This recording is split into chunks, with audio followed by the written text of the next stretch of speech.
రాయితీలను కూడా తెలంగాణ ప్రజలకే ఇస్తుంది. దాని మీద 7,000 కోట్ల రూపాయలు ఖర్చు చేయడం జరిగింది. అదే కాకుండా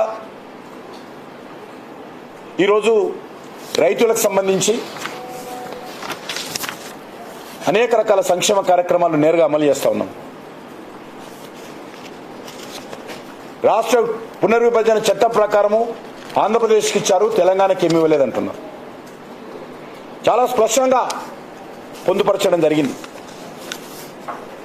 తెలంగాణ విభజన అంశాల్లో, ఆంధ్రప్రదేశ్ విభజన అంశాల్లో తెలంగాణకు రావాల్సినటువంటి అనేక రకాల కార్యక్రమాలు ఇప్పటికే అమలు చేశాం. అది రామగుండంలో విద్యుత్ ఉత్పత్తి కేంద్రాలు కావచ్చు, వరంగల్లో రైల్ మ్యానుఫ్యాక్చరింగ్ యూనిట్, అక్కడ మరి కేంద్ర ప్రభుత్వము దానికి సంబంధించి మరి అనేక రకాలుగా అక్కడ కోచ్ ఫ్యాక్టరీలు కానీ, కోచ్లు కానీ, వ్యాగన్స్ కానీ, రైల్ ఇంజన్స్ కానీ మ్యానుఫ్యాక్చరింగ్ కోసం ప్రధానమంత్రి గారు స్వయంగా వచ్చి శంకుస్థాపన చేశారు. మళ్ళీ ఇంకా మా కోచ్ ఫ్యాక్టరీ ఎక్కడ అంటాడు ఆయన. నాకు విచిత్రంగా ఉన్నది. రైల్వే కోచ్ ఫ్యాక్టరీ, రైల్వేలో వ్యాగన్స్ ఫ్యాక్టరీ, రైల్వేకి సంబంధించినటువంటి ఇంజన్స్ ఫ్యాక్టరీ కాజ్పేటకు వచ్చి ముఖ్యమంత్రి గారు మన ప్రధానమంత్రి గారు శంకుస్థాపన చేస్తే కనీసం ముఖ్యమంత్రి రాలేదు. ఈరోజు 3,000 మందికి ఉద్యోగాలు వస్తాయి. మరి ఇంకా కోచ్ ఫ్యాక్టరీ ఎక్కడంటే ఎవరికి చెప్పాలో అర్థం కాదు. ఈరోజు ట్రైబల్ యూనివర్సిటీ గురించి మాట్లాడుతూ ఉన్నారు.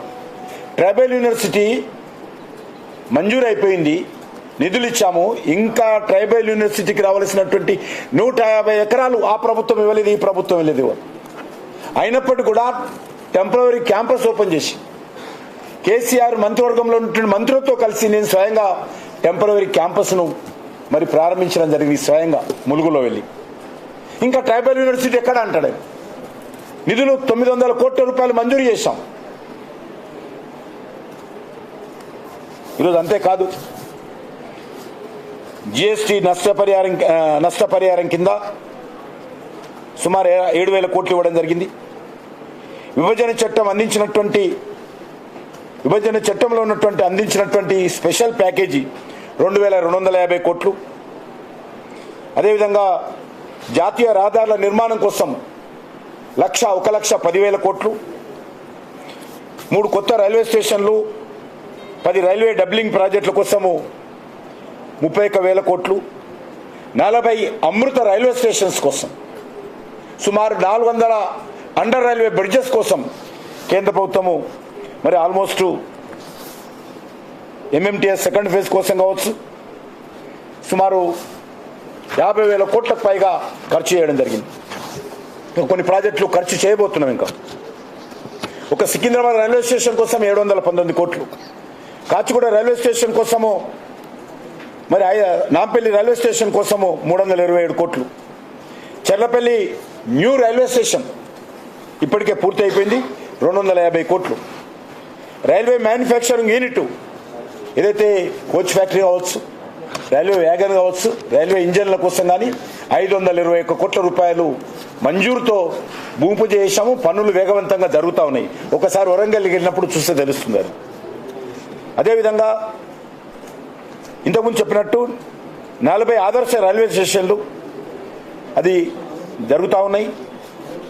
రామగుండం ఎన్టీపీసీ ఆధ్వర్యంలో మరి 1,600 మెగావాట్ల పవర్ ప్లాంట్ 10,998 కోట్ల రూపాయలు ఖర్చు చేశాము.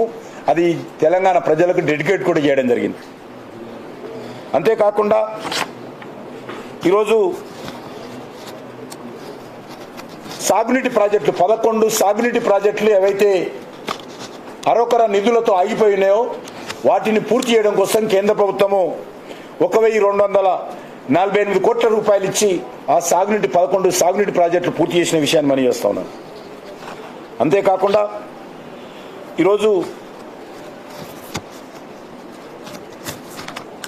ఆయిల్ కంపెనీకి సంబంధించినటువంటి పెట్టుబడులు ఏంటంటే గ్యాస్ సరఫరా కోసం కానీ, తెలంగాణ ప్రజలకు సంబంధించినటువంటి పెట్రోలియం ఉత్పత్తులకు సంబంధించినటువంటి సరఫరాల కోసము సుమారు 4,154 కోట్ల రూపాయలు ఖర్చు చేయడం జరిగింది.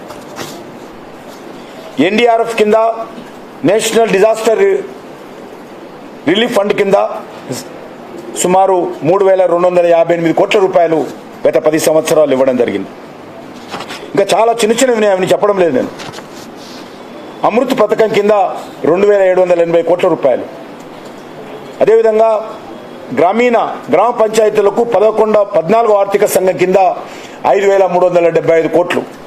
అదేవిధంగా పట్టణ మున్సిపాలిటీలకు సుమారు 3400 కోట్లు. ఇది లాస్ట్ ఇయర్ అకౌంట్ ఇదంతా. అదేవిధంగా గ్రామీణ స్థానిక సంస్థలకు 15వ ఆర్థిక సంఘ నిధుల ప్రకారం 7200 కోట్లు. మున్సిపాలిటీలకు 15వ ఆర్థిక సంఘం సిఫార్సుల మేరకు 3682 కోట్లు. జలజీవన్ మిషన్ కింద 1588 కోట్లు. ప్రధానమంత్రి సడక్ యోజన కింద 1196 కోట్లు.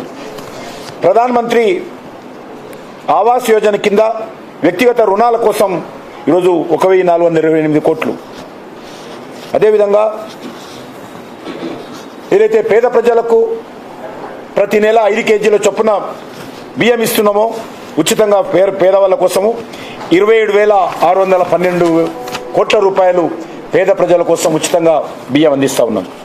కిసాన్ సన్మాన్ నిధి సుమారు 40 లక్షల మంది రైతులకు 13 విడతల్లో 4 నెలలకు 2000 చొప్పున, సంవత్సరానికి 6000 చొప్పున మరి కేంద్ర ప్రభుత్వం సుమారు 11,000 కోట్ల రూపాయలు ఖర్చు చేయడం జరిగింది ఇప్పటివరకు.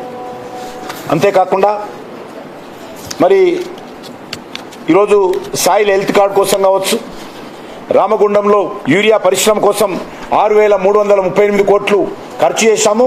ఆ పరిశ్రమ కూడా ప్రారంభించాము. ఆ పరిశ్రమ ప్రారంభించడానికి ప్రధానమంత్రి గారు స్వయంగా రామగుండం వస్తే మన ముఖ్యమంత్రి గారికి అప్పుడు సమయం లేకపోయింది.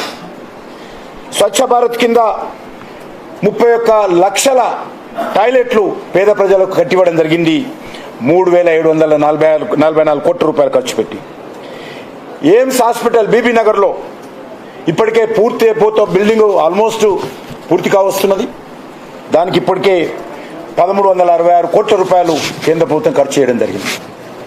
అంతేకాకుండా ఏఎస్ఐ మెడికల్ కాలేజ్ 1,438 కోట్ల రూపాయలతోటి ఏఎస్ఐ మెడికల్ కాలేజ్ నిర్మాణం చేశాము. అడ్మిషన్ జరుగుతూ ఉన్నాయి. అద్భుతంగా థర్డ్ ఇయర్ కూడా పూర్తయిపోయింది. ఏఎస్ఐ సూపర్ స్పెషాలిటీ హాస్పిటల్ సుమారు 700 కోట్ల రూపాయలు ఖర్చు పెట్టి ఏఎస్ఐ సూపర్ స్పెషాలిటీ హాస్పిటల్ కట్టడం జరిగింది.